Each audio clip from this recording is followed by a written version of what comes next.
এবং এর জন্য মাসুদকেও কিন্তু কম ফেস করতে হয় না। আমাদের বিএনপিরই কেউ কেউ এটা ওসমান পরিবারকে জানাই দিচ্ছে যে মাসুদ এটিএম কামালকে ব্যাকআপ দেয়। এর আগের যে নির্বাচনটা ছিল যেটাতে সাখাওয়াত হোসেন খান সাহেব নমিনেশন পাইছিলেন এই নির্বাচন করার, সে সময় কিন্তু আমরা শুনছি যে ওসমান পরিবারের একটা অনেক বড় পার্টিসিপেশন ছিল। এটা যদি আমি আজকে আপনাদেরকে না বলি এইটাও হবে এক ধরনের আমার মুনাফিকি।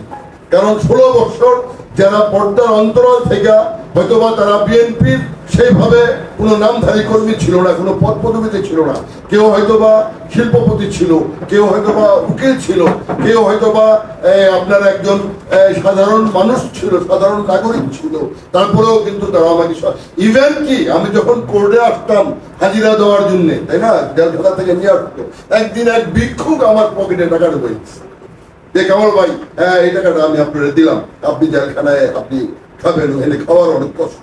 তো আপনারা জানেন যে লড়াইটা এই 16 বছরের লড়াইটা কিন্তু অনেক কঠিন ছিল। আর আজকে অনেকেই বলে যে অমুক শিল্পপতি এসা বলতেছে যে মানে তারা সুদিনের পাখি ঝাঁপ দিয়ে এসা পড়ছে, আসলে কিন্তু সত্য না। আমি নামটাই বলি যে এই যে মডেল মাসুদ, তাই না, এই যে 16 বছরে তার যে অবদান, এটাকে আমি কিভাবে অস্বীকার করি।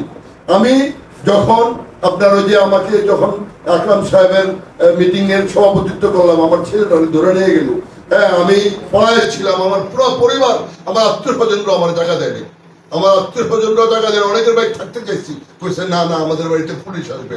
তখন গিয়া রেল স্টেশনে বসা ছিলাম, ঢাকার রেল স্টেশনে বসা ছিলাম। এরপরে রেল স্টেশন থেকে গেলাম গ্রিন লাইনের বাস স্ট্যান্ডে। এখন কি করবো, আমরা চিন্তা করতেছিলাম যে বাংলাদেশের অন্যত্র কোথাও চলে যায়। এখন সব জায়গায় তো আমাকে চিনে, ঢাকা দাঁড়ানো যে সব জায়গাতে আমাকে চিনে।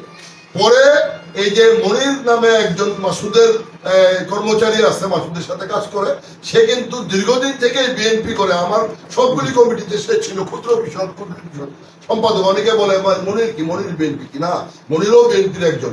এই মনির আমার খোঁজ নিতে নিতে আমাকে গিয়ে 3 লক্ষ টাকা সেখানে দিয়ে আসছে, যে কামাল ভাই আপনি ঢাকার বাইরে চলে যান, এই ঢাকার ভিতরে আপনি কোথাও থাকতেন না। তা আমি কিভাবে বলি সেই কথা, আমি জেলখানায় ছিলাম, সেখানে প্রতিদিন নারায়ণগঞ্জ ডিস্ট্রিক্টের শত শত নেতাকর্মীদেরকে ধরে নিয়ে আসছে। আমি প্রতিদিন তাদের যেই তেলের খরচ, তাদের নাস্তার খরচ, তাদের বিভিন্ন ধরনের খরচগুলি কিন্তু আমি কন্টিনিউ করছি। আপনারা খবর দিলে জানতে পারবেন যারা জেলখানায় ছিল, এইটার পিছনেও কিন্তু মাসুদের একটা অনেক কন্ট্রিবিউশন ছিল। এবং এর জন্য মাসুদকেও কিন্তু কম ফেস করতে হয় না। আমাদের বিএনপিরই কেউ কেউ এটা ওসমান পরিবারকে জানাই দিচ্ছে যে মাসুদ এটিএম কামালকে ব্যাকআপ দেয়। এই কারণে কিন্তু তাকে অনেক মানে ধরনের অনেক মানে ইয়ে করতে হয়েছে, ফেস করতে হয়েছে। তো আমার কথা হলো কে নমিনেশন পাবে আমি সেটা বলি না, এটা হলো দেশনেত্রী বেগম খালেদা জিয়া, দল, তারেক রহমান সাহেব, ওনারা বিবেচনা করবেন।